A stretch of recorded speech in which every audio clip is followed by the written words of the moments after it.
The following podcast is a deep, shallow dive production. Okay, let's go.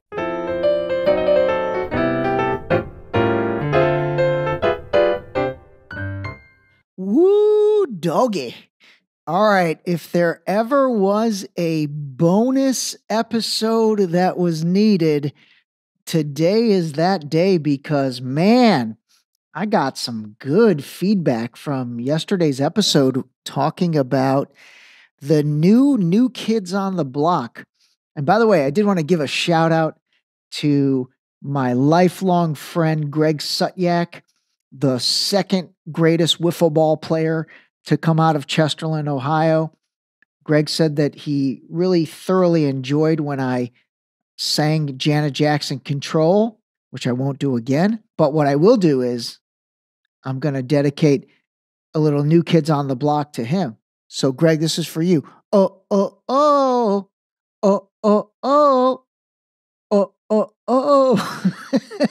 The Right Stuff. They actually had a lot of good songs.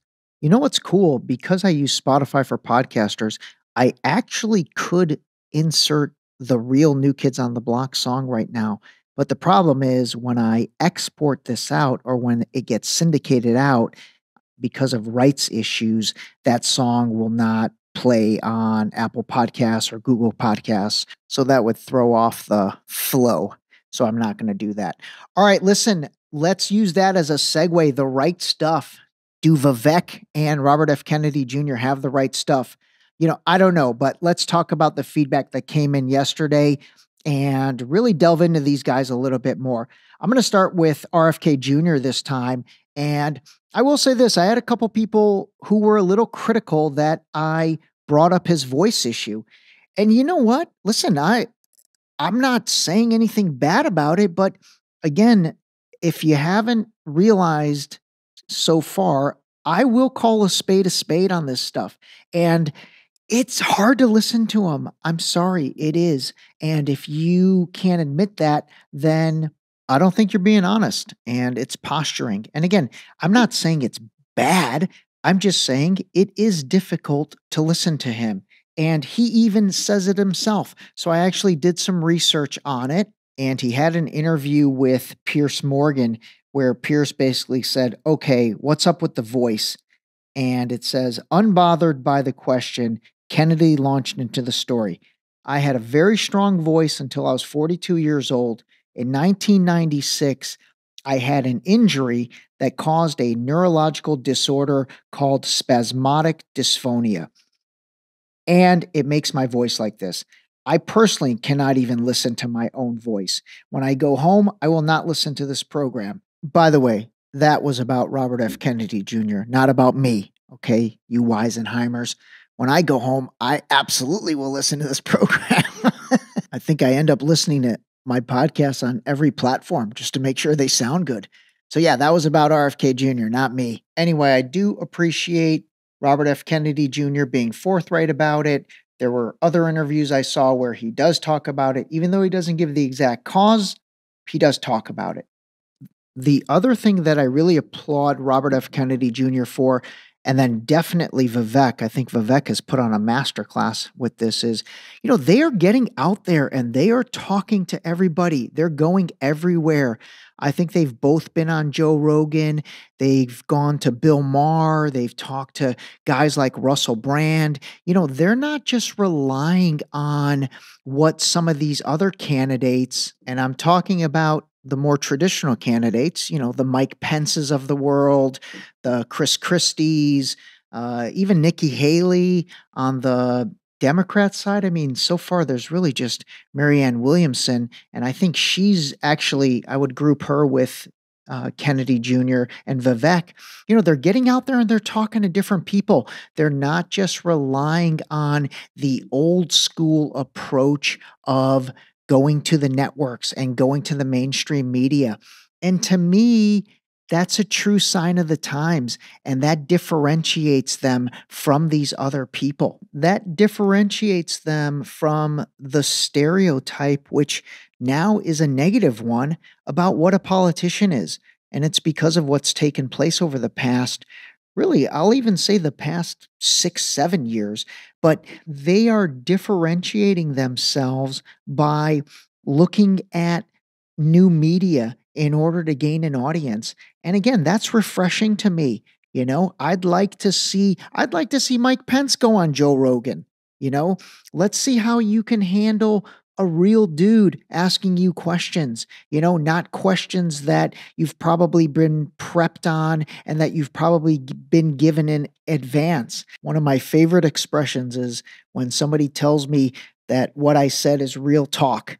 And I love that. And that's what we need. We need real talk. And real talk happens when you go on these podcasts and go on these other shows. That's not the traditional mainstream media, not the traditional, debate form, even where again, there's so much preparation and there's so much posturing in not only the questions, but the answers. So to me, what these guys are doing is incredibly smart. It's new media, it's the new age. Vivek has taken that to another level. I truly feel like he has done a master class in teaching people how to build an audience and how to gain, I guess, popularity using the tools that are available in this new day and age. Both of these guys have done a nice job with their Instagrams. I know that Vivek also went down to Florida with a guy named Patrick Bet David, and he did a town hall there, which was fantastic. But again, they're going anywhere and everywhere they're getting invited. Seriously, think about it. Where else are you seeing? I'm going to focus on the Republican side because obviously they have more candidates, but where else are you seeing Mike Pence, Chris Christie, even Tim Scott, who I really like? You're not seeing these guys anywhere in the new media world. Maybe you're seeing them on Fox News, or maybe you're seeing them on, I don't know, even MSNBC or CNBC. I know Tim Scott has gone on The View, which I thought was cool. I definitely, that episode I did watch. But overall, I think that it is becoming very clear that there's two types of candidates. You've got the new school guys, and then you've got the old school guys. And I think America is at a point where we're like, you know what? Give us some new school. Like, we're tired of that old school. It's the same old, same old. I will say something. I guess another thing interesting about Vivek is this dude in like 6 months is on first name, one name status. I don't know how long it took Oprah or Madonna or Messi or any of these guys to get that one name status, but you say Vivek and people know what you're talking about. They know who you're talking about. That's impressive. My goal is to get to the point where you say Ray D and people know people know who you're talking about. You're talking about me. Okay, jumping back into RFK Jr. now, I also give him credit because again, these are the stories I've read in the mainstream news, so I don't know if it's true or not, but it looks like the rest of his family, his current family, might not be happy with the stances he's taking and the things he's doing and all that jazz. And if that is true, let's take that at face value and say that is true. I give him credit because he doesn't need to be doing this. I'm sure the guy has a good life. He's married to Cheryl Hines from Curb Your Enthusiasm, hilarious show. And, I'm sure he's got plenty of money. He doesn't need to put himself under this scrutiny. He doesn't need to add this layer of stress and anxiety to his life. And by the way, it's gotta be incredibly stressful doing what these guys are doing.